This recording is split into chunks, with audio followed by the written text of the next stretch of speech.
இந்த வருஷத்தின் கடைசி ஞாயிற்றுக்கிழமை வந்திருக்கிறோம். இந்த வருஷத்தில் ஆண்டவன் நம்ம நடத்தின எல்லா பாதைகளும் நினைக்கும் பொழுது ஒரு வார்த்தையின் இருதயத்தில் ஆழமாய் வந்து விழுந்தது. அது என்ன வார்த்தைன்னு கேட்டீங்கன்னா, கர்த்தருடைய கரம். The hand of the Lord. கர்த்தருடைய கரம். எஸ்ரா 8ஆம் அதிகாரம் 22வது வசனம். எஸ்ரா 8:22. வழியிலே சத்துருவை விலக்கி எங்களுக்கு துணை செய்யும்படிக்கு நான் ராஜாவினிடத்தில் சேவகரையும் குதிரை வீரரையும் கேட்க வெட்கப்பட்டிருந்தேன். எங்கள் தேவனுடைய கரம் தம்மை தேடுகிறவர்கள் எல்லார் மேலும் அவர்களுக்கு நன்மையாக இருக்கிறது என்றும் அவருடைய வல்லமையும் அவருடைய கோபமும் அவரை விட்டு விலகுகிறவர்கள் எல்லார் மேலும் இருக்கிறது என்றும் நாங்கள் ராஜாவுக்கு சொல்லியிருந்தோம். எங்கள் தேவனுடைய கரம் தம்மை தேடுகிறவர்கள் எல்லார் மேலும் அவர்களுக்கு நன்மையாக இருக்கிறது என்று கடந்த காலத்திலே ஆண்டவர் எஸ்ராவையும் அவரோடு கூட வந்த 2000 பேரையும் நடத்தின விதத்தை திரும்பி பார்த்து, இது எங்களால் உண்டானதல்ல, எங்களை இதுவரை நடத்தி வந்தது தேவனுடைய கரம், அது நன்மையாயிருக்கிற கரம் என்று சொல்லி ஆண்டவருடைய நடத்தின கரத்துக்கு நன்றி செலுத்தினார் பக்தன் எஸ்ரா. அறிமுகமாக சில வார்த்தைகளை மனதில் வையுங்கள். கர்த்தருடைய கரம் என்கிற வார்த்தை, the hand of the Lord என்கிற வார்த்தை இந்த புஸ்தகத்தில் திரும்ப திரும்ப வர வார்த்தைங்க. 6 முறை கர்த்தருடைய கரம் அப்படின்னு வரும். நீங்கள் எஸ்ராவில் 7ஆம் அதிகாரம் 6வது வசனம், 7:9, 7:28, 8:18, 8:22, 8:31 இந்த அதிகாரங்களில் பார்த்தீங்கன்னா தேவனுடைய கரம் என்ற வார்த்தை திரும்ப திரும்ப திரும்ப வருங்க. இந்த புஸ்தகத்துடைய விசேஷமே கர்த்தருடைய கரம் என்பதுதான். ஆண்டவருடைய கரம் மாத்திரம் நம்மேல் இல்லைன்னா நமது வேலை, தொழில், குடும்பம், ஊழியம் இவைகளிலே ஆண்டவரின் வல்லமையை நம்ம பார்க்கவே முடியாதுங்க. ஆண்டவர் கரம் இருந்தால் தான் இதெல்லாம் ஆசீர்வாதமாக இருக்கும். ஈவன் படிப்பு ஆகட்டும், எதுவாக இருக்கட்டும். ஆகவே கர்த்தருடைய கரம் தான் நம்மை இந்த வருஷமோடு நடத்தி இருக்கிறது, இனியும் நடத்தும் என்பதற்கு இந்த அதிகாரங்கள் நமக்கு நல்ல ஒரு திருஷ்டாந்தம். வேதத்திலேயே கர்த்தருடைய கரத்தை குறித்து அதிகமாய் சொல்லப்பட்டது இந்த எஸ்ராவின் புஸ்தகம்தான். இந்த எஸ்ராவின் புஸ்தகத்துக்கு இதுதான் ஒரு ரொம்ப விசேஷங்க. அது ஆண்டவர் தமது கரத்தை கொண்டு தமது மக்களை எப்படியெல்லாம் நடத்தினார் என்று விவரிக்கிறது இந்த எஸ்ராவின் புஸ்தகம். இந்த புஸ்தகத்தை குறித்த ஒரு அறிமுகம் ரொம்ப முக்கியம். ஏன்னா ஒரு ஹிஸ்டாரிக்கல் புக்ஸில் இது ஒன்று. யோசுவாவிலிருந்து எஸ்தர் வரையிலும் சரித்திர புஸ்தகம். அப்படி தான் பைபிள் வந்து பிரிச்சிருக்கிறாங்க. முதல் 5 புஸ்தகம் பஞ்சாகமம், ஆதியாகமம் முதற்கும் உபாகமம் வரலும். யோசுவாவிலிருந்து எஸ்தர் வரையிலும் சரித்திர புஸ்தகங்கள். யோபு முதற்கொண்டு உன்னத பாட்டு வரையிலும் பொய்டிக்கல் புக்ஸ், கவிதை புத்தகங்கள். ஏசாயா முதற்கொண்டு தானியேல் வரையிலும் பெரிய தீர்க்க தரிசன புஸ்தகங்கள். ஓசியா முதற்கொண்டு மல்கியா வரையிலும் சிறிய தீர்க்க தரிசன புஸ்தகங்கள். அப்படி தாங்க வேதாகமத்தை பிரித்திருக்கிறார். இப்போ இந்த சரித்திர புஸ்தகம் வரும்பொழுது இந்த எஸ்ரா அந்த சரித்திரத்தை நம்ம தெரிஞ்சுக்கிடணும். இஸ்ரவேல் ஜனத்தின் சரித்திரம், இந்த புஸ்தகம் எழுதப்பட்ட சரித்திரத்தை கண்டிப்பாக நமக்கு தெரியணும். பாபிலோனுடைய சக்கரவர்த்தி நேபுகாத்நேச்சார் எருசலேமின் மீது 3 விசை படையெடுத்து முற்றுகை போட்டு எருசலேமை அழித்தார். முதல் வசியாக கிமு 606 படையெடுத்து வந்து முற்றுகை போட்டு அநேகரை சிறைபிடித்து கொண்டு போனான். அதில் சிறைப்பட்டு போனவர்கள் தான் தானியேல், சாத்ராக், மேஷாக், ஆபத்நேகோ. மறுபடியும் கிமு 597 படையெடுத்து வந்து முற்றுகை போட்டான். அப்பொழுது அநேகர் சிறைபிடித்து கொண்டு போனான். அப்படி போனவர்களில் ஒருவர் தான் எசேக்கியேல் தீர்க்கதரிசி. கடைசியாக கிமு 586 அவன் புறப்பட்டு வந்து முற்றுகை போட்டு சிதேக்கியா ராஜாவின் நாட்களிலே முற்றிலுமாய் எருசலேமை அழித்தான். அநேகர் சிறைபிடித்து கொண்டு போனான். இது 586 நடைபெற்ற ஒரு நிகழ்ச்சி. அப்புறம் சிறைவிட்டு போய் அவர்கள் 70 வருஷம் சிறைச்சாலை இருக்கிறாங்க. அதாவது பாபிலோன் சிறையில் இருக்கிறார்கள். அவர்கள் மறுபடியும் திரும்பி வந்தார்கள். திரும்பி வந்த பொழுதும் 3 விசை திரும்பி வந்தார்கள். முதல் விசை கிமு 538 செருபாபேல், பிரதான ஆசாரியன் யோசுவா, இவர்கள் தலைமையில் 50,000 பேர் வராங்க. இரண்டாவது விசை கிமு 458 தான் இந்த எஸ்ராவின் தலைமையில் 2000 பேர் அங்கிருந்து வருகிறார்கள் பாபிலோனிலிருந்து எருசலேமுக்கு. மூன்றாவது விசை கிமு 444 நெகேமியா வந்து அலங்கத்தை கட்டினார். செருபாபேல், யோசுவா வந்து அவர்கள் ஆலயத்தை கட்டினார்கள். எஸ்ரா வந்து ஆலயத்தையும் ஜனங்களையும் பரிசுத்தப்படுத்தினார். நெகேமியா அலங்கத்தை கட்டினார். இதுதான் இஸ்ரவேல் ஜனத்துடைய வரலாறு. இப்போ நம்ம பார்க்கறது இன்னைக்கு எஸ்ராவின் நாட்களிலே அவர்கள் புறப்பட்டு வந்த விதத்தை தான் இந்த எஸ்ரா புஸ்தகம் விவரிக்கிறது. கிமு 458 2000 பேர் புறப்பட்டு வந்தார்கள். இந்த சரித்திரம் எஸ்ரா 7-10 அதிகாரங்களில் வந்து என்ன செஞ்சாங்கன்னு விவரம் இருக்குதுங்க. இன்னொரு குறிப்போடு நீங்கள் மனசில் வைக்கிறேங்க. இந்த பாபிலோனிலிருந்து எருசலேமுக்கு கிட்டத்தட்ட 900 மைல் தூரம், 1000 கிலோமீட்டர்னு வச்சுக்கிடுங்க. 4 மாதம் பிரயாணங்க. அது 4 மாதம் பிரயாணம். அப்படி பாபிலோனிலிருந்து புறப்பட்ட எஸ்ராவும் அவரோடு கூட 2000 பேர் புறப்பட்டு வராங்க. 4 மாதம் பிரயாணம் பண்ணி எருசலேமுக்கு வந்து சேர்ந்தாங்க. இப்போ வாசிங்க எஸ்ரா 7ஆம் அதிகாரம் 9வது வசனம். 7-9. 1ஆம் மாதம் 1 தேதியிலே அவன் பாபிலோனிலிருந்து பிரயாணமாக புறப்பட்டு 5ஆம் மாதம் 1 தேதியிலே தன் தேவனுடைய தயவுள்ள கரம் தன் மேல் இருந்ததினால் எருசலேமுக்கு வந்தான். அப்படி எருசலேமுக்கு வந்து சேர்ந்தாருங்க. வருகின்ற வழியில் கிட்டத்தட்ட 100 மைல் பிரயாணம் பண்ணாங்க.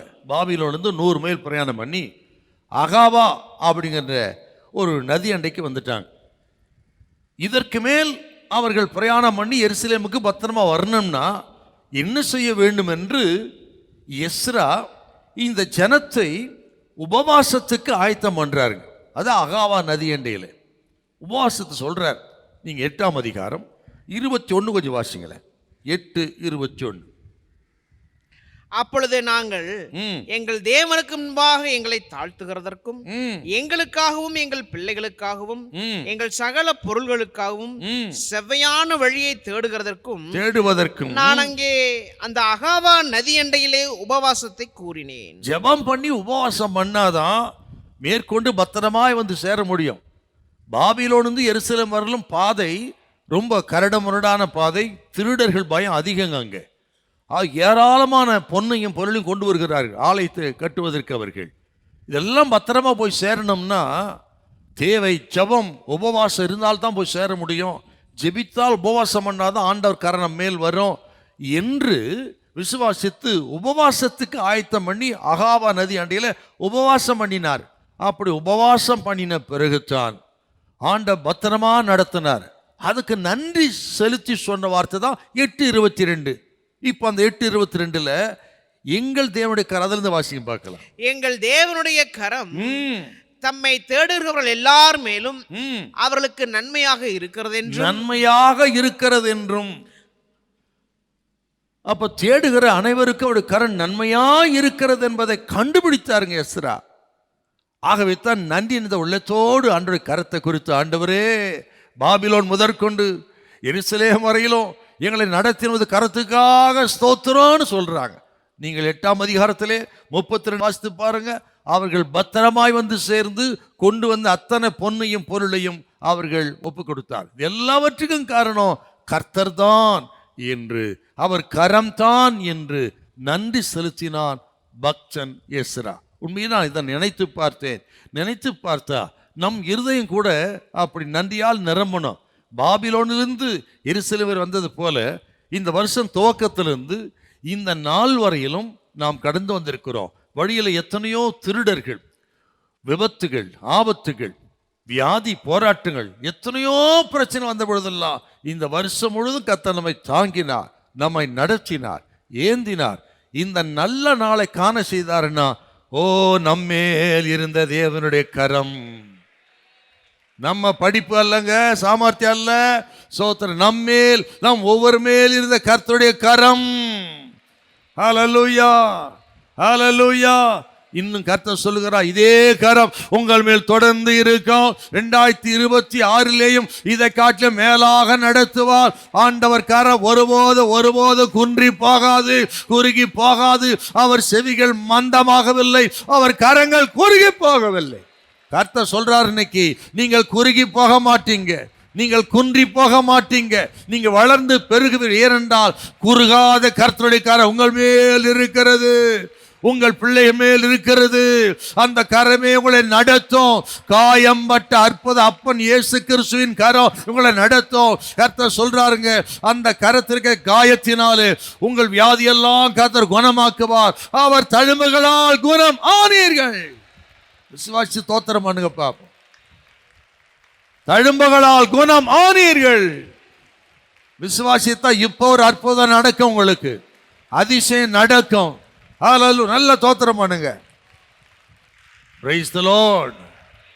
ஆண்டவருடைய கரம், கர்த்தருடைய கரம் எப்படி நடத்தினதுன்னு சொல்லி திரும்பி பார்த்து பக்தன் எஸ்ரா நன்றி செலுத்தினான். இந்த கரம் எப்படி இருந்ததாம்? நம்பர் 1, கர்த்தருடைய கரம் நம்மை வழிநடத்துகிறது. கர்த்தருடைய கரம் நம்மை வழிநடத்துகிறது. The hand of God directs us. The hand of God directs us. எஸ்ரா 7:9 மறுபடியும் வாசி. 1ஆம் மாதம் முதல் தேதியிலே அவன் பாபிலோனிலிருந்து பிரயாணமாக புறப்பட்டு 5ஆம் மாதம் முதல் தேதியிலே தன் தேவனுடைய தயவுள்ள கரம் தன் மேல் இருந்ததினால் எருசலேமுக்கு வந்தான். இந்த எஸ்ரா ஒரு வேதபாரகன், ஸ்கிரைப், வேதத்தை நன்றாய் கற்று தேர்ந்தவன். வேதத்தை ஆராயவும், அதன்படி செய்யவும், அதை போதிக்கவும் தன் இருதயத்தை பக்குவப்படுத்தியிருந்தான் அப்படின்னு அடுத்த வசனம் சொல்லுது. வாசிக்கலாமா? 7:10 பாரு. கர்த்தருடைய வேதத்தை ஆராயவும், அதன்படி செய்யவும், இஸ்ரவேலிலே கட்டளைகளையும் நீதி நியாயங்களை உபதேசிக்கவும் எஸ்ரா தன் இருதயத்தை பக்குவப்படுத்தி இருந்தான். என்ன நல்ல குணம் பாருங்க அவருக்கு. வேதத்தை ஆராயவும், அதன்படி செய்யவும், அதை போதிக்கவும் தன் இருதயத்தை பக்குவப்படுத்தி இருந்தார். இத்தனை நல்ல சுபாவங்கள், குணங்கள், கிருபைகள், கிருபா வரங்கள், திறமைகள் இருந்தாலும் ஆண்டவர் கரம் இல்லைன்னா அவன் பாபிலோனிலிருந்து எருசலேமுக்கு வந்தே இருக்க முடியாதுங்க. அதுதான் உண்மை. நல்லவன், வேத பண்டிதன், போதிக்கிறவன், அதன்படி நடக்கிறவன், ரொம்ப சந்தோஷம். இத்தனை நல்ல குணம் இருந்தாலும் ஆண்டவர் கரம் இல்லைன்னா வந்தே இருக்க முடியாது என்று உணர்ந்து அவர் சொன்ன ஸ்டேட்மெண்ட் தாங்க இந்த 8:22. எங்கள் தேவனுடைய கரம் தம்மை தேடும் எல்லாருமே நன்மையாக இருக்கிறது. என் பலம், என் ஞானம், என் சாமர்த்தியம், எனக்கு 1000 தரம் இருந்தாலும் அதுவல்ல இந்த வருஷம் முழுக்க நடத்தி வந்தது என் மேல் இருந்த தேவனுடைய கரம். அதுதான் நமக்கும். பேதுரு நல்ல திறமசாலி தாங்க, திறமையுள்ள ஒரு மீனவர் அவரு. அந்த நாட்களிலே சில வலைகளை சிலர் தான் போட முடியுமா? எல்லாராலும் எல்லா வலையும் போட முடியாது. திறமசாலிகளால் தான் சில குறிப்பிட்ட வலைகளை போட முடியும். அப்படிப்பட்ட திறமசாலியில ஒருவர் தான் இந்த சீமோன் பேதுரு. ஆனாலும் அப்படி திறமை இருந்தோம், பிறந்தது முதற்கொண்டு அவர் மீனவர் தான், கடல் தான் வாழ்க்கை, நல்ல பலசாலி, திறமசாலி, அனுபவம் எல்லாம் இருந்தும் அவர் சொல்றாரு லூக்கா 5ஆம் அதிகாரத்தில், ஆண்டவரே முழுதும் பிரயாசப்பட்டு ஒன்றுமாகப்படவில்லை சாமி. என் திறமை, என் அனுபவம், என் பலன் எல்லாம் என்னை கைவிட்டு விட்டது. நான் நம்பின படகு கைவிட்டு விட்டது, நான் நம்பின வலை என்னை கைவிட்டு விட்டது, எனக்கு ஆதாரமாக நினைத்த சமுத்திரமே என்னை கைவிட்டு விட்டது. முழுதும் பிரயாசப்பட்டு ஒன்றும் அகப்படவில்லை சாமி என்று தோற்று போன நிலைமையில் தன் திறமை, தாளந்து, அனுபவம் எல்லாம் தோல்வியடைந்த நிலைமையில பக்தன் சொன்ன ஸ்டேட்மெண்ட். அதுக்கு தான் சொன்னேன் நான், இவ்வளவுதான் அனுபவம் இருந்தாலும், திறமை இருந்தாலும், படிப்பு இருந்தாலும், ஆண்டவர் கரம் இல்லைன்னா நம்ம வெற்றி பெறவே முடியாது. ஆமே, அவர் கரம் இல்லை என்றால் ஒரு நாள் வெற்றி பெற முடியாதுங்க. நம்ம பிள்ளைகள் கவனிக்கணும். நீங்கள் நல்லா படிக்கிறீங்க, ரொம்ப சந்தோஷம். சில நல்ல வேலை செய்கிறீங்க, ரொம்ப சந்தோஷம். ஆனால் அதையே நம்பி இருந்துடாதீங்க. அவர்களை கொடுத்து நடத்துகிற தேவன் உண்டு என்பதை மறவாதிருங்கள். இங்க பாருங்க, எல்லாம் போய்விட்டது அப்படி சொல்லி கைவிரிக்கிறாரு. இப்ப ஆண்டவர் கரத்தை நீட்டுறாரு. என்ன, சீமோனே உன் படகை ஆழத்துக்கு தள்ளி கொண்டு போய் வலைகளை போடு என்று ஆழத்தை அந்த கரம் காட்டுகிறது. அப்படி ஆழத்தில் அவர் படகை கொண்டு போய் வலையை போட்ட பொழுது திரளான மீன்களை பிடித்தார். அப்ப அங்க என்ன செயல்பட்டிருக்கு? அந்த ஆழத்தை காண்பித்த கர்த்தருடைய கரம். அல்லேலூயா. எத்தனை தான் திறமை இருந்தாலும் அவர் கரம் தான் அந்த இடத்தை காட்டுதுங்க. இந்த வருஷத்துல எத்தனை தான் திறமை எல்லாம் இருந்தாலும் அவர் கரம் தான் நம்மை காண்பித்து வழி இதுவே என்று காண்பித்து நடத்தினது என்றால் அவர் கரத்தை போல் அற்புதக்கர உலகத்தில் ஒன்றும் இருக்க முடியாது. இன்னொரு இடத்தை பாருங்க, இதே பேதுரு இன்னொரு இடத்துல இதே போல தோல்வி அடைவார். யோவான் சுவிசேஷம் 21ஆம் அதிகாரம். அங்க பாருங்க, ஆண்டவர் கரம் அங்க என்ன பண்ணுது பாருங்க. 21:6 வாசிங்களேன். அப்பொழுது அவர், நீங்கள் படவுக்கு வலதுபுறமாக வலையை போடுங்கள், அப்பொழுது உங்களுக்கு அகப்படும் என்றார். அப்படியே அவர்கள் போட்டு திரளான மீன்கள் அகப்பட்டதினால் அதை இழுக்க மாட்டாதிருந்தார்கள். பாத்தீங்களா? அங்க பாருங்க, ஆண்டவர் கரம் வலது பக்கத்தை காட்டுதுங்க. இங்கே ஆழத்தை காண்பித்த கரம் அங்கே வலது பக்கத்தை காண்பிக்கிறது. அதுவரை அங்கதான் மீன் பிடிச்சாங்க, அவங்க ஒன்றும் கிடைக்கல, ஒரு மீன் கூட கிடைக்கலையா. கர்த்தர் சொல்ற வலது பக்கத்தை காண்பித்தார். இப்போ ஆண்டவர் காண்பித்த அந்த வலது பக்கங்கிறது அங்கதான் வெற்றியின் அடையாளம். அது ஆண்டவர் கரம் தான் ஆழத்தை காண்பிக்கிறது, வலது பக்கத்தை காண்பிக்கிறது. வெற்றி பெற்றார்கள். இந்த வருஷத்தை நம்ம நினைச்சு பார்த்தோம்னா அநேக சந்தர்ப்பங்களிலே ஆண்டவர் கரம் அப்படி நம்மை நடத்தி இருக்கிறது. இதுதான், இப்படிதான் செய்யணும் என்று அடையாளப்படுத்தி காண்பித்ததன் விளைவு தான் இந்த வருஷம் முழுவதும் நடந்து வந்து இந்த நாளை நாம் காண செய்ய, வெற்றி பெற செய்ய கிருபை கற்றுக் கொடுத்தாருண்டா அவர் கரமே மேலான ஒரு கரம். நான் இன்னும் விசுவாசிக்கிறேன், அதே கரம் 2026 நம்மோடு கூட வரும். ஆழத்தை நமக்கு காண்பிக்கும், வலது பக்கத்தை நமக்கு காண்பிக்கும். 153 பெரிய மீன்களை பிடிக்கக்கூடிய கிருபை கொடுப்பார். 2 படகு அமிழ்ந்து போகத்தக்கதான மீன்களை கொடுத்து கனம் பண்ணுவார். இன்றைக்கு வெறுமையா இருக்கு உங்கள் படகை கத்த நிரப்புவார். உங்கள் தோல்வி ஜெயமாய் மாறும். எந்த இடத்திலே அவர்கள் வெறுமை என்று சொன்னார்களோ, எந்த இடத்துல வெறுமையாய் திரும்பி வந்தார்களோ, தோல்வி அடைந்த அதே இடத்துல 2 படகு நிரம்பும்படியான மீன்களை கொடுத்தவர். அதே இடத்துல 153 பெரிய மீன்களை கொடுத்து தோல்வியை ஜெயமாய் மாற்றின ஆண்டவரின் கரம் உங்கள் மேல் இருக்கிறது. 2026 வருஷத்துல எல்லா தோல்வியை ஜெயமாய் மாற்றுவார். Thank you, Holy Spirit. Thank you, Jesus. Thank you, Jesus.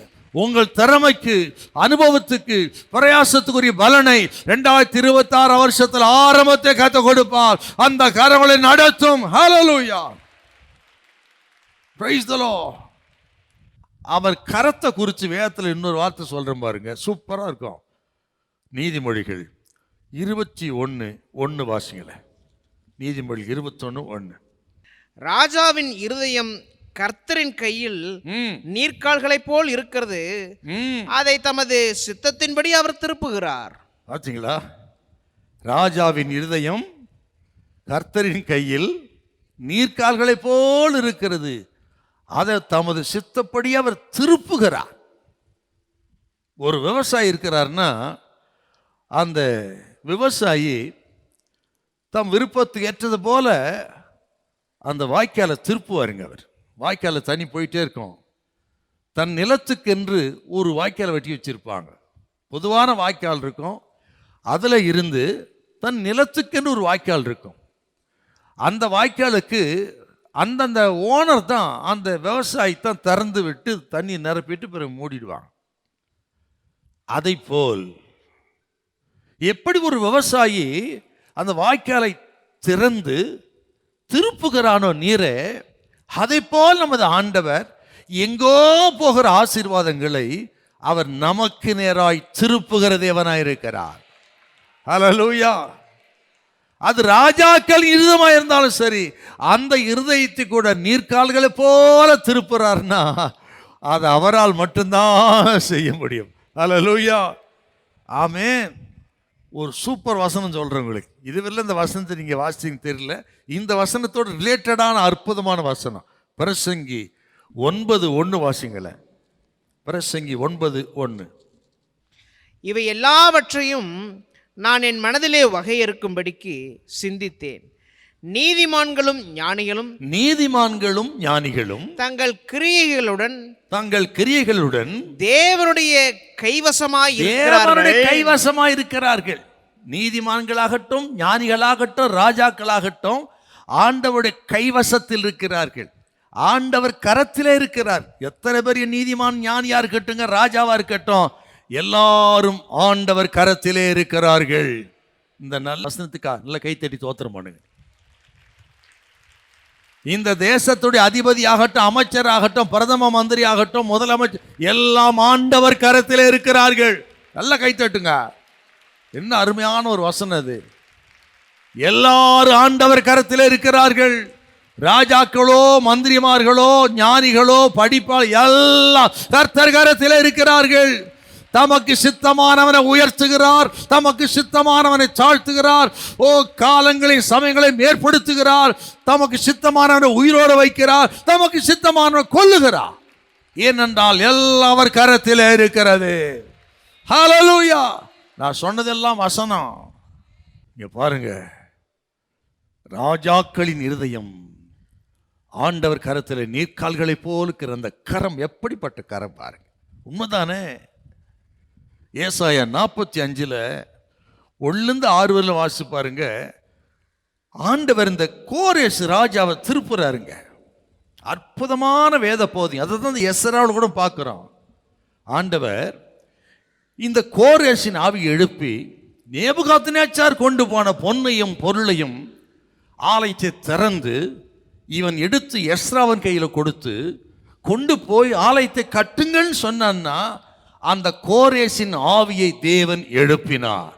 இருக்குதா? எஸ்ரா 1 அதிகாரம் 1 வசனம்.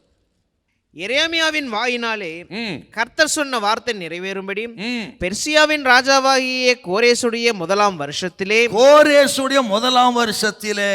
கர்த்தர் பெர்சியாவின் ராஜாவாகிய கோரேசின் ஆவியை எழுப்பினார். அவன்தான் சிறைப்பட்டு கிடந்த யூதர்களை விடுதலையாக்கி, போகும்போது சும்மா போக வேண்டாம், உங்க தேசத்தில் உங்கள் தெய்வத்துக்கென்று இருந்த அந்த பொன்னையும் பொருளையும் நேபுகாத்நேச்சார் அங்கே கோயிலை வச்சிருக்கிறார், அதையும் கொண்டு போங்க என்று பொன்னையும் பொருளையும் விலையேறப்பெற்ற ஆக ஆராதனைக்குரிய பானபாத்திரங்களையும் ஆராதனைக்குரிய பாத்திரங்கள் எல்லாவற்றையும் கொடுத்து அனுப்பினான்னா அவர் ராஜாக்கள் இருதயத்தை நீர்க்கால்களை போல மாற்றுகிறவர். அல்லேலூயா. முடியுமாங்க?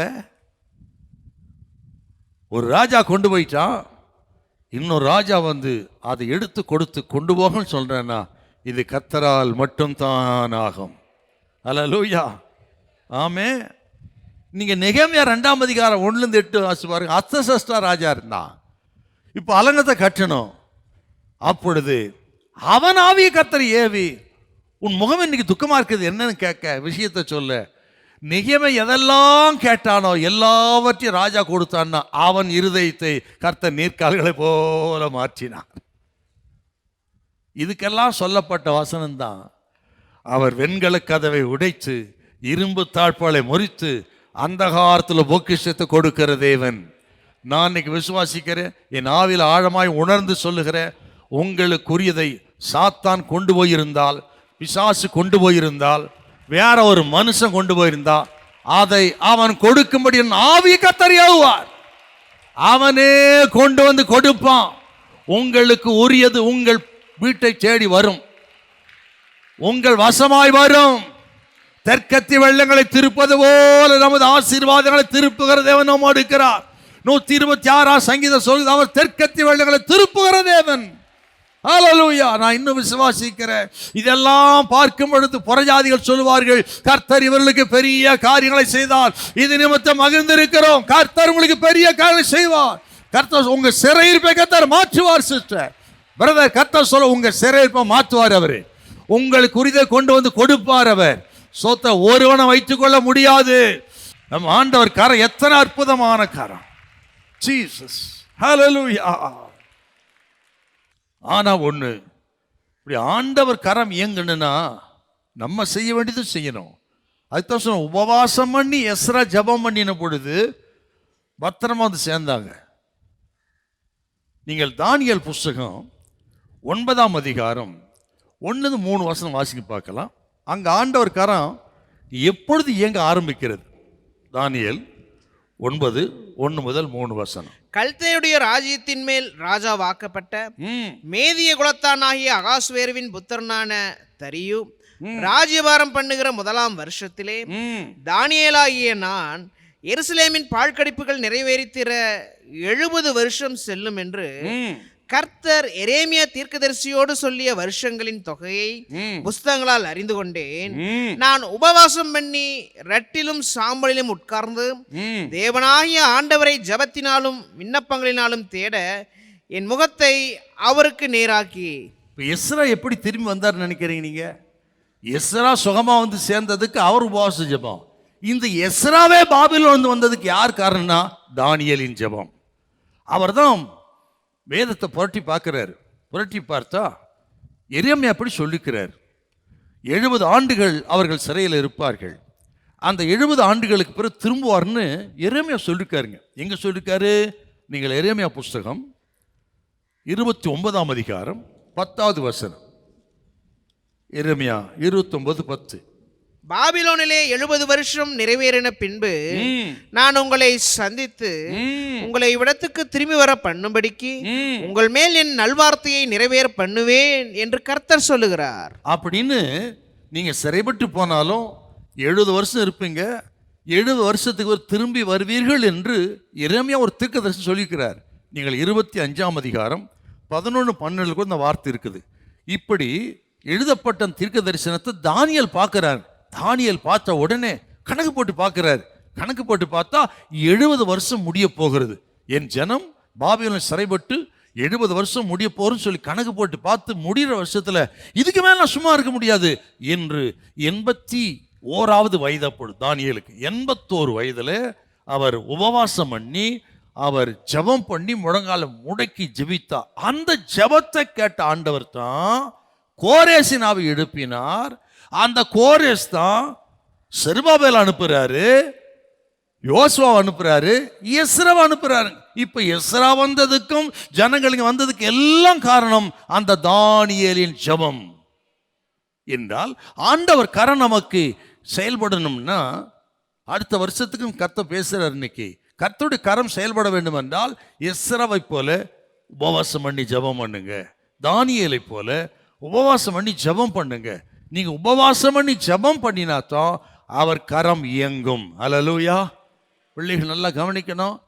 ஜெபம் உபவாசம் இல்லைன்னா எவ்வளோதான் நீங்கள் பிரயாசப்பட்டாலும் சரிங்க, ஒன்றும் இல்லாத போயிடும் இல்லைங்களா? இப்போ இருக்கிற கம்பெனிஸ்லாம் பாருங்கள், திடீரென்று வருகிறார்கள், நாளை முதல் வேலைக்கு வர வேண்டாம்னு சொல்லிடுறாங்க. ஒரு பொல்லாத காலகட்டம், அட்லீஸ்ட் 3 months ஆச்சும் அந்த கிரேஸ் பீரியட் கொடுப்பாங்க பாருங்க. அதெல்லாம் இப்போ கிடையாது. இப்போ திடீரென்று சொல்லு. அப்படிப்பட்ட பொல்லாத காலகட்டத்தில் உங்கள் வேலை நிலைத்திருக்க வேண்டும் என்றால், உங்கள் ஆசீர்வாதம் நிலைத்திருக்கணும்னா ஜெபம் பண்ணுங்க. நீங்கள் ஜெபம் பண்ணி உபவாசம் பண்ணுங்க, உங்கள் வேலை யாராலும் எடுக்கவே முடியாதுங்க. நம்ம சபையில் ஒரு சகோதரர் இருக்கிறாரு, அந்த கம்பெனி எல்லாரையும் எடுத்துட்டாங்க, இவர் மட்டும் இன்னும் அங்கே இருக்கிறாருங்க. காரணம் ஜெபம்தான். ஹல்லேலூயா, ஆமே. பாருங்க, அந்த ஜெபம் உபவாசம் தான் தானியேல் முழங்கால் முடக்கினதன் விளைவு. செருபாபேல், யோசுவா, எஸ்ரா, பிறகு நெகேமியா திரும்பி வந்தாருன்னா ஆண்டவர் கரம் நம் ஜெபத்தை கேட்டு இயங்குகிற கரம். ஹல்லேலூயா. அது மட்டும் கிடையாதுங்க, ஒரு சபை கர்த்தர் நடத்தணும்னா ஆண்டவர் கரம் நடத்த வேண்டும் என்றால் 2 தேவை ஒரு சபைக்கு. என்ன தெரியுங்களா? அப்போஸ்தலர் 6ஆம் அதிகாரம் 4வது வசனம். அதுதான் ரொம்ப முக்கியம். அடுத்த வருஷத்துக்கு ஆண்டவர் பேசுறான்னு சொல்றேன், அதுதான் முக்கியம் நமக்கு. அப்போஸ்தலர் 6:4. நாங்களும் ஜெபம் பண்ணுவதிலும் தேவ வசனத்தை போதிக்கிற ஊழியத்திலும் இடைவிடாமல் தரித்திருப்போம். அப்ப ஜெபமும் போதனையும். அவதான் திரும்ப திரும்ப இந்த வருஷத்துல பாருங்க, உங்களுக்கு எத்தனை கூட்டம் நடத்தியிருக்கிறோம். 21 நாள் கூட்கள். எத்தனை கூட்டம்? 1 2 அப்போஸ்தலர் நடவடிக்கைகள் முழுவதும் பவுலுடைய வாழ்க்கையை 21 நாள் விவரித்து சொன்னோம். வெளிப்படுத்தின விசேஷம் 22 நாள் நடத்தி இருக்கிறோம். 8 நாள் கூட்டம் பரமண்டல ஜெப கூட்டம், 40 நாள் கூட்டம். அடேயப்பா, அத்தனை கூட்டம் நடத்திக்கிறோம். இத்தனை கூட்டங்கள் ஜெபங்கள் நடத்தினது விளைவு இந்த நாள் திருச்சபை நடத்தியிருக்கிறார் என்றால் அவர் கரமே. ஹல்லேலூயா, ஹல்லேலூயா. அப்போ ஆண்டவர் நடத்தின விதத்தை எல்லாம் நினைத்து ஆண்டவருக்கு நன்றி செலுத்தி ஒரு கவியை பாடணும். இந்த வருஷம் முழுவதும் குடும்பத்தை நடத்தினார், திருச்சபையை நடத்தினார், இல்லை வேலைகளை கொடுத்து வியாபாரங்களை ஆசீர்வதித்து வியாதி படுக்கையில கர்த்தர் மாற்றி நடத்தினார் என்றா எல்லாம் ஆண்டவரின் கரமே. ஹல்லேலூயா. ஆண்டவருடைய கரம் நம்மை வழிநடத்துகிற கரம். 2வது, கர்த்தருடைய கரம் நம்மை பாதுகாக்கிறது. அதையும் எஸ்ரா தான் சொல்றாருங்க, கர்த்தருடைய கரம் நம்மை பாதுகாக்கிறது. The hand of God protect us. இப்போ எஸ்ரா 8:31. நாங்கள் எருசலேமுக்கு போக 1ஆம் மாதம் 12ஆம் தேதியிலே அகாவா நதியை விட்டு பயணம் புறப்பட்டோம். எங்கள் தேவனுடைய கரம் எங்கள் மேல் இருந்து, தேவனுடைய கரம் எங்கள் மேல் இருந்து வழியிலே சத்துருவின் கைக்கும் பதிவிற்கிறவர்களின் கைக்கும் எங்களை தப்புவித்தது. அகாவா நதி அண்டையில இருந்து நாங்க புறப்பட்டோம்னு சொல்றாருங்க. நான் ஆரம்பத்தில் சொன்னது போல பாபிலோனிலிருந்து அவர்கள் புறப்பட்டு 130 மைல் 150 கிலோமீட்டர் வச்சுக்கிடுங்க, புறப்பட்டு வந்து அகாவா நதி அண்டைக்கு வந்துட்டாங்க. இதற்கு மேல் பிரயாணம் பண்ணணும்னா கண்டிப்பாக ஆண்டவர் கரம் இல்லைன்னா ஒரு நாள் முடியாதுன்னு சொல்லி முடிவுக்கு வந்து தன்னோடு கூட 2000 பேர் இருக்கிறாங்க. அவர்களை ஆயத்தம் பண்ணினார் எஸ்ரா. என்ன ஆயத்தம்? ஒரு ஆவிக்குரிய ஆயத்தத்தை பண்றாருங்க, ஸ்பிரிச்சுவல் ப்ரிப்பரேஷன். இந்த ஆவிக்குரிய ஆயத்தம் ஜெபம் உபவாசம். ஜெபம் உபவாசம்னா தாழ்த்துறதுங்க, நம்மை தாழ்த்தி வெறுமையாக்குறது. இந்த தாழ்த்தி வெறுமையாக்குகிற இந்த ஜெபம் உபவாசம் தான் ஒரு ஸ்பிரிச்சுவல் ப்ரிப்பரேஷன். நமக்கு 2026 நம்ம சந்திக்க வேண்டும் என்றால், நமது பாதைகள் சேஃபாக இருக்கணும்னா நமக்கு ஆவிக்குரிய ஆயத்தம் கண்டிப்பாக தேவை. ஹல்லேலூயா. நமக்கு படிப்பு, அந்தஸ்து, வேலை தேடுறது எல்லாம் செகண்டரி தாங்க. முதல்ல நமக்கு ஒரு ஸ்பிரிச்சுவல் ப்ரிப்பரேஷன் வேணும், ஆவிக்குரிய ஆயத்தம். அதை நம்ம தாழ்த்தி ஜெபிக்கிற ஜெபம். அதனால் இன்னைக்கு தீர்மானம் பண்ணணும், ஜெபித்து உபவாசம் பண்ணி இந்த வருஷத்தை தொடங்கணும். அந்த வருஷம் முழுவதும் நடத்துவார். நம்மை தாழ்த்தி வெறுமையாக்குறோம்னா 2 அதுக்கு அர்த்தம் இருக்குது. உபவாசம் பண்ணி தாழ்த்து வெறுமையாக்குறோம்னா நம்முடைய ஆவிக்குரிய தன்மை அது குறிக்குதுங்க, அந்த ஸ்பிரிச்சுவல் டிபெண்டன்ஸ், ஆவிக்குரிய தன்மையை அது குறிக்கிறது ஒன்று. 2வது, முழுவதும் நான் கர்த்தருடைய ஆளுகைக்குள்ளே இருக்கிறேன் அப்படின்னு நம்ம சொல்லாம சொல்றதுங்க. அது ஜெபத்தை நாடுறோம், உபவாசத்தை நாடுறோம்னா அதுக்கு என்ன அர்த்தம்? நான் முழுவதும் ஆண்டவருடைய ஆளுகைக்குள்ளே இருக்கிறேன். God is in total control. ஆண்டவருடைய ஆளுகைக்குள் நான் இருக்கிறேன், அவரை நடத்துவார் அப்படின்னு நம் விசுவாசம் தான். அங்கே இந்த தாழ்த்தி ஜபம்ன்ற உபவாச ஜபங்க. ஆக திருச்சபை இந்த வருஷத்தை காட்டிலும் வருகின்ற வருஷத்துக்கு அதிகமாக ஜபத்துக்கு இம்பார்ட்டன்ஸ் கொடுங்க, உபவாசத்துக்கு இம்பார்ட்டன்ஸ் கொடுங்க. எப்பெல்லாம் ஜபத்துக்கு கூப்பிடுறோமோ, உபவாசத்துக்கு அழைக்கிறோமோ, எப்பெல்லாம் ஸ்பெஷல் மீட்டிங் கூப்பிட்றோம் அப்பெல்லாம் தவறாமல் வாங்க. இந்த எஸ்ராவின் நம்பிக்கை பார்த்தீங்களா? ஒரு அருமையான தேவ மனுஷங்க. இந்த வசனத்தை வாசிங்க மறுபடியும், 8ஆம் அதிகாரம் 22 மறுபடியும் வாசிங்களேன். வழியிலே சத்ருவை விலக்கி எங்களுக்கு துணை செய்யும்படிக்கு நான் ராஜாவினிடத்தில் சேவகரையும் குதிரை வீரரையும் கேட்க. ராஜாவிடத்தில் சேவகரையும் குதிரை வீரரையும் நான் கேட்கவில்லை. நிகமே கூட கேட்டாருங்க. ஆனா எஸ்ராவை பாருங்க, ராஜாவிடத்தில் கேட்கல. எனக்கு குதிரை வீரர் வேணும், பாதுகாப்பு வேணும். ஏன்னு கேட்டீங்கன்னா ராஜாவுக்கு சவால் விட்டு வந்திருக்கிறார். நாங்கள் ஆராதிக்கிற எங்கள் தேவனே எங்களுக்கு ராஜாதி ராஜாவா இருக்கிறார், அவர் எங்களை நடத்துவார். அதாங்க எஸ்ராவுடைய சேலஞ்சு.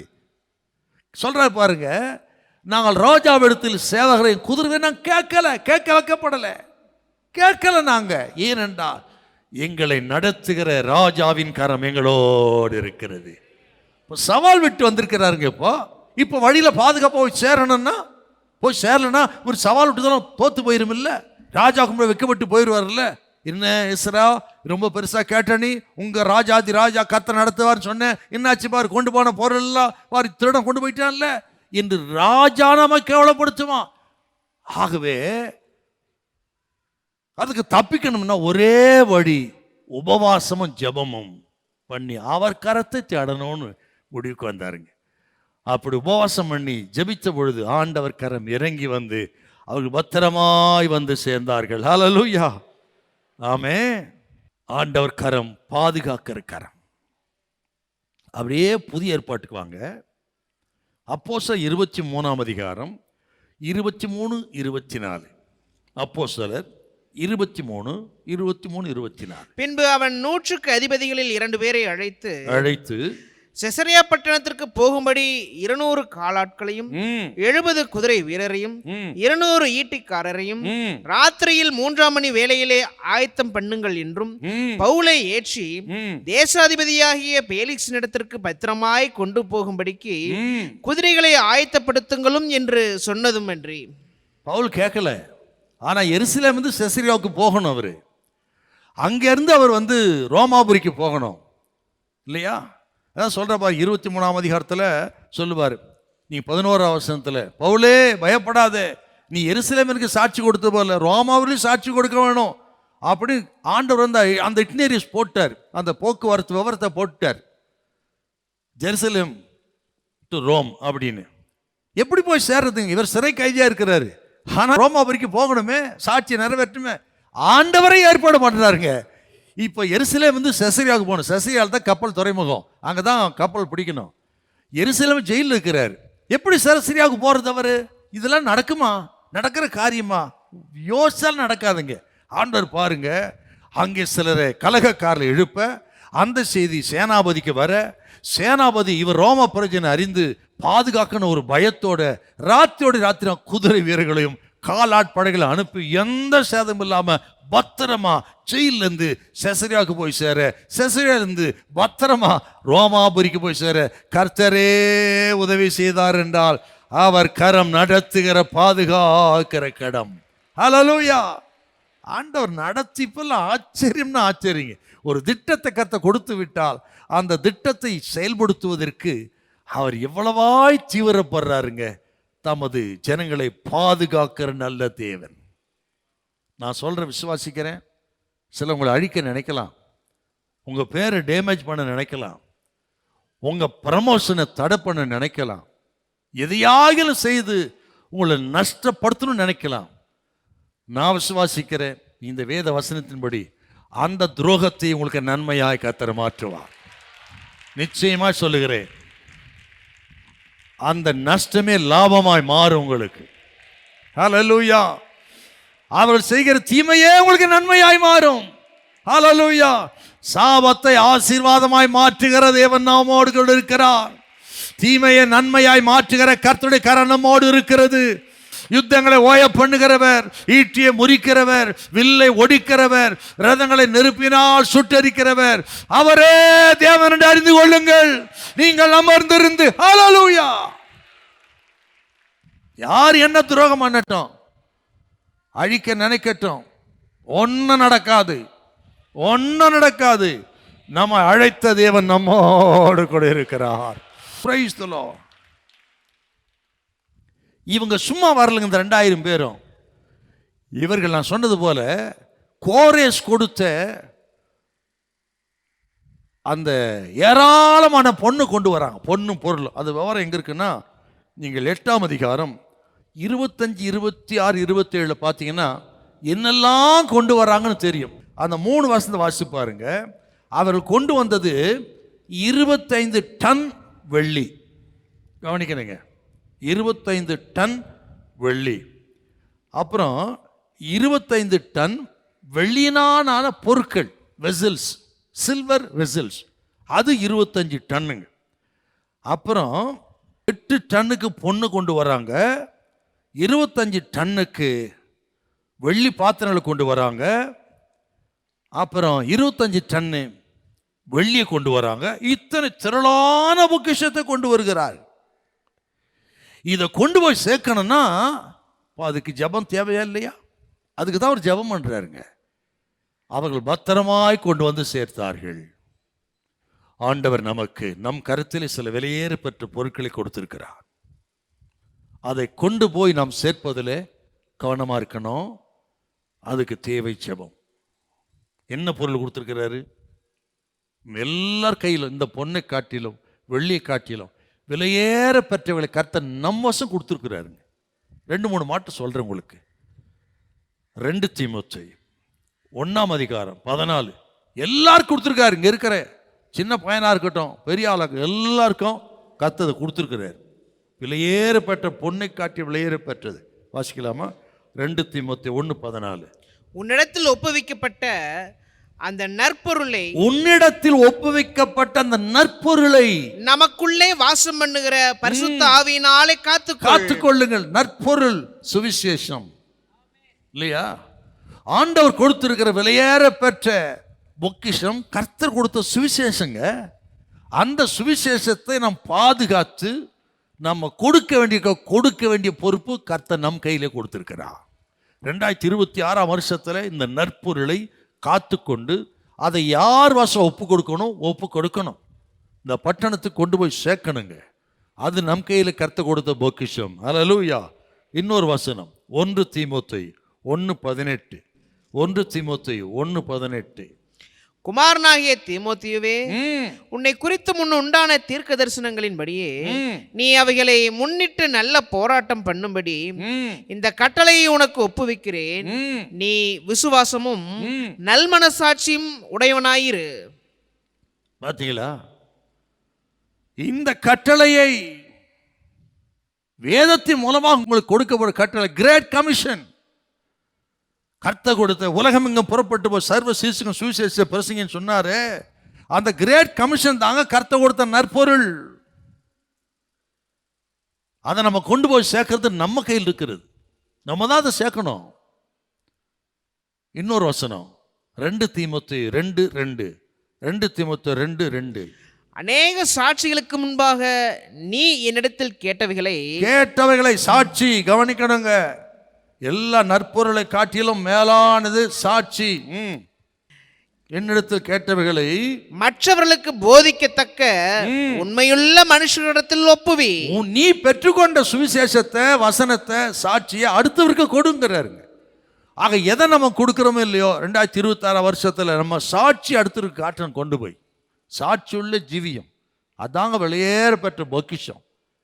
ஆக இந்த உலகத்தில் நான் எதையும் பொன்னையும் பொருளை நான் விரும்பல. ஆண்டவர் சமூகத்தில் ஆண்டவரே தினம் நடத்தினா போதும் சாமி, அதுதான் எங்கள் வாழ்க்கை. ஆனால் அதிகமாய் பொன்னை காட்டிலும் வெள்ளி காட்டிலும் அதிகமாய் விலையேறப்பட்ட பொக்கிஷமாக நினைக்கிறது எங்கள் சாட்சி தான். என்னுடைய சாட்சி, குடும்பத்தின் சாட்சி. இந்த சாட்சிக்கு மட்டும் எந்த விதத்தில் சேதம் வரவே கூடாது சாமி. நான் ஜெபமே அதுதான். என் சாட்சி கெட்டு போகணும், அதுக்கு முன்னாடி ஒரு ஹார்ட் அட்டாக்கில் என்னை தூக்கிடுங்க சாமி. என் ஜெபம் இன்னைக்கும் என் சாட்சி கிடக்கூடாது. அப்பொழுது நேரம் வந்தா என்னை கொண்டு போயிருங்க. ஏன்னா எல்லாவற்றை காட்டிலும் விலையேற பெற்ற பொக்கிஷம் சாட்சியுள்ள ஜீவியம். ஹல்லேலூயா. சொல்றார் பாருங்க, விசுவாசம், சாட்சியுள்ள ஜீவியம், வேத வசனம், கர்த்தர் கொடுத்த ஊழியம், இதாங்க நற்பொருள் நமக்கு. அன்னைக்கு எஸ்ராவுக்கு பொன்னும் வெள்ளியும் விலையேற பெற்ற அந்த வெசல்ஸ், ஆனால் நமக்கு சாட்சியுள்ள ஜீவியம், வசனமும் கர்த்தர் கொடுத்த ஊழியம் தாங்க. இதை நாம் அடுத்தவருக்கு கொண்டு போகணும், அதை பத்திரமா காத்து கொண்டு போகணும். அதுக்கு தேவை ஆழமான ஜபமும் உபவாசமும். நல்ல ஜபம் பண்ணுங்க, கர்த்தர் கொடுத்த ஊழியத்தை செய்யுங்க, பாரத்தோடு செய்யுங்க. அடுத்த வருஷத்தில் இந்த ஊழியத்தை அடுத்த தலைமுறைக்கு கொண்டு போய் சேர்ப்பதில் கருத்தாக இருங்க. அதை மட்டும் நம்ம வெற்றியாக செய்வோம். மற்ற காரியங்களை கர்த்தர் பார்த்து கொள்வார். ஹல்லேலூயா. இல்லை கையை உயர்த்தி ஹல்லேலூயா. ஆமென். முதல்ல கர்த்தருடைய கரம் வழிநடத்துகிறது, கர்த்தருடைய கரம் பாதுகாக்கிறது, கர்த்தருடைய கரம் நம்மை திருத்துகிறது. The hand of God corrects us. திருத்துகிற கரம். எஸ்ரா 10ஆம் அதிகாரம் 10, 11, 12. அப்பொழுது ஆசாரியனாகிய எஸ்ரா எழுந்திருந்து அவர்களை நோக்கி, நீங்கள் இஸ்ரவேலின் மேல் இருக்கிற குற்றத்தை அதிகரிக்க பண்ண மறு ஜாதியான ஸ்திரீகளை விவாகம் பண்ணினதினால் பாவம் செய்தீர்கள்.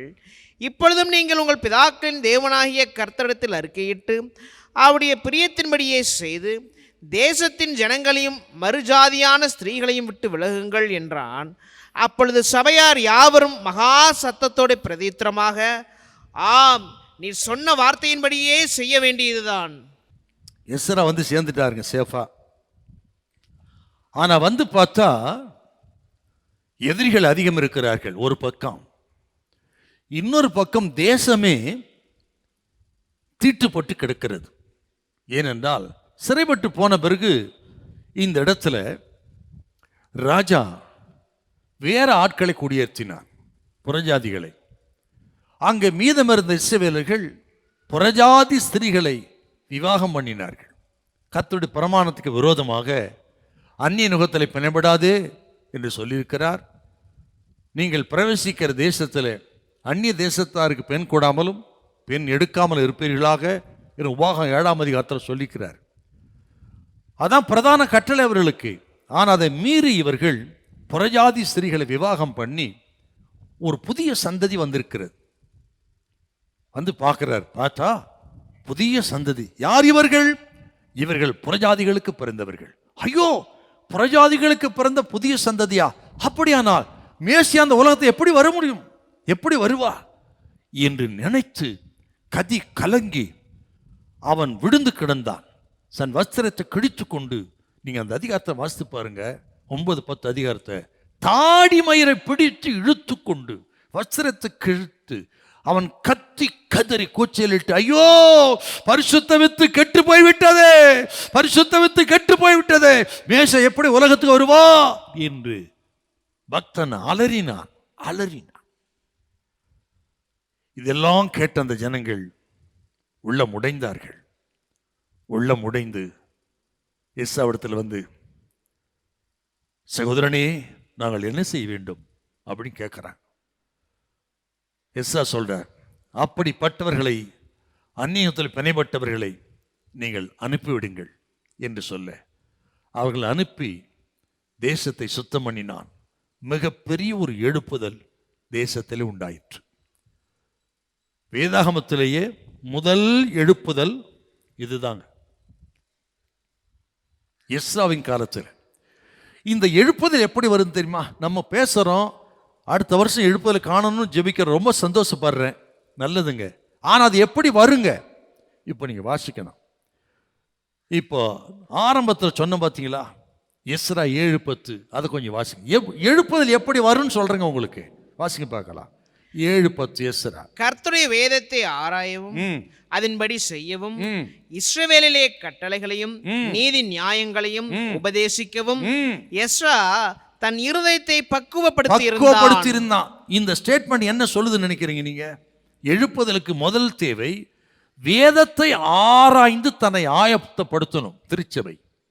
அப்பதான் தெரியும் நம்ம ஆண்டவர் என்ன விரும்புகிறார், எதை விரும்பலன்னு. நம்பர் 1, வேதத்தை ஆராய தன்னை ஆயத்தப்படுத்தின ஊழியக்காரன். கவனிக்கணுங்க, வசனம் இல்லாம சத்தியம் இல்லாம எழுப்புதுன்னா நீ பாடி என்ன கூச்சல் போட்டாலும் குட்டிக்கரணம் போட்டாலும் ஒன்றும் நடக்காது. இது அப்படியே பதிவு பண்ணி வெளியே போடணும்னு இருக்கிறேன்.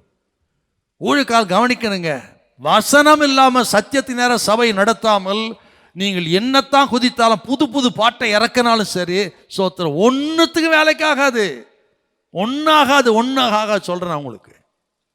சும்மா பாருது, கோவைக்கு எழுப்புதல் வந்து விட்டது, இதை மாதிரி மாய்மாலக்காரன் என்ன சொல்கிறது? பொய்யன், இவனை போல பொய்யன் யார் இருக்கிறான் உலகத்தில்? எழுப்புதல் வந்து விட்டு எவன் பாட்டு பாடினா அந்த பாட்டு கேட்கக்கூடாது, நீங்கள் நம்பக்கூடாது. நீங்கள் தேசம் அழிஞ்சிக்கிட்டு இருக்குது, நம்ம சுற்றில வைக்கிற ஆராதனை தேசம் முழுவதும் அடித்து ஒடுக்க நிற்க கிறிஸ்தவம் இதெல்லாம் நடக்குது. எழுப்புதல் வந்து விட்டு பாடுறான்னு அதையும் நீங்கள் கேட்டுட்டு இருக்கீங்களே. நோ, எழுப்புதல் வேத வசனத்தின் மூலமாகத்தான் வருது தவிர எந்த விதத்தில் வராது ஐயா. ஹல்லேலூயா. Without word of God no revival. கவனிக்கணும் நீங்க. நம்பர் 2, எழுப்புதலுக்கு நெகேமியா 8ஆம் அதிகாரம் 1-5 வசனம். வேத வசனத்தின் மீது ஜனங்களுக்கு தாகம். ஒரு ஊழியக்காரன் வேதத்தை போதிக்கணுங்க.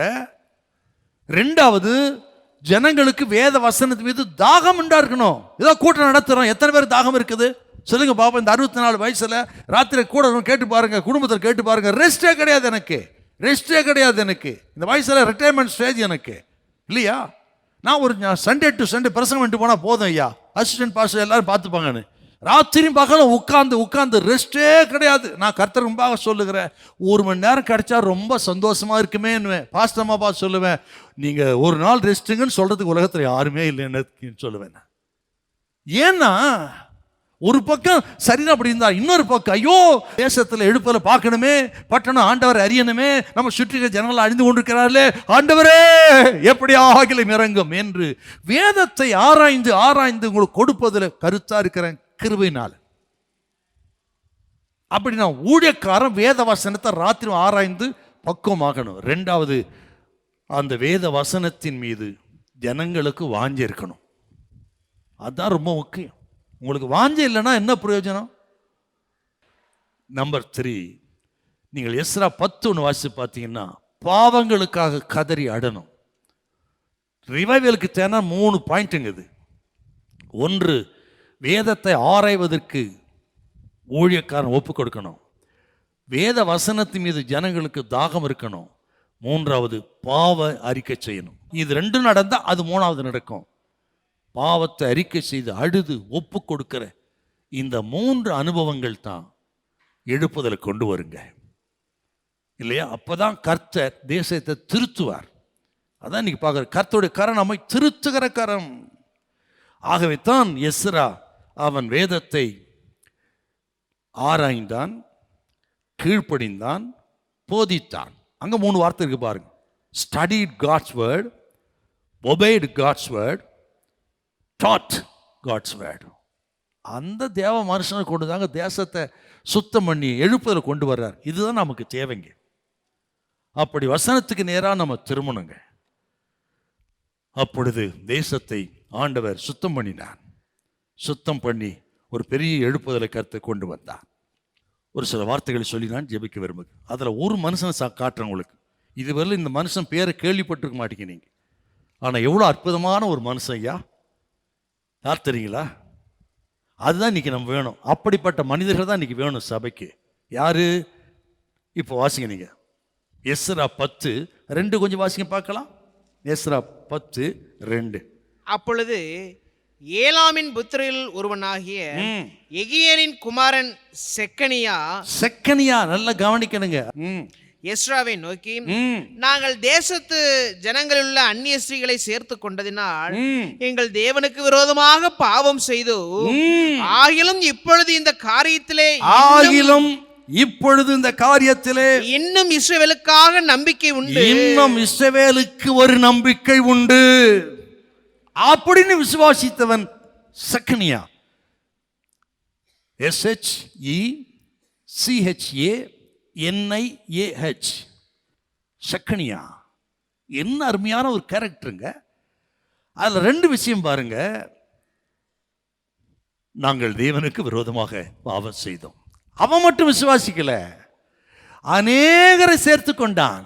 இந்த பாவ அறிக்கைக்கு அநேகரை சேர்த்து கொண்டு, உண்மைதான் எஸ்ரா, நாங்கள் தேவனுக்கு விரோதமாக பாவம் செய்தோம் அப்படி சொல்லிட்டு அடுத்த ஸ்டேட்மெண்ட் சொல்றாரு, இன்னும் இஸ்ரவேலுக்கு நம்பிக்கை உண்டு. சூப்பர் கேரக்டருங்க. பாவ அறிக்கை செய்து எங்கள் நம்பிக்கை அற்று போகவில்லை, இன்னும் இஸ்ரவேலுக்கு ஒரு நம்பிக்கை இருக்கிறது. எஸ்ரா தேவ மனுஷனே எங்களை நடத்துன்னு ஒரு பெரிய கூட்டத்தை கூட்டிக் கொண்டு வந்து எஸ்ராவுக்கு நிறுத்தினான். அவன் தாங்க செக்கனியா. அப்படிப்பட்ட செக்கனியாக்கள் நம்ம சபையில வேணும். அநேகரை ஆயத்தப்படுத்துகிறவர்கள், இன்னும் ஒரு நம்பிக்கை உண்டு என்று விசுவாசிக்கிறவர்கள்.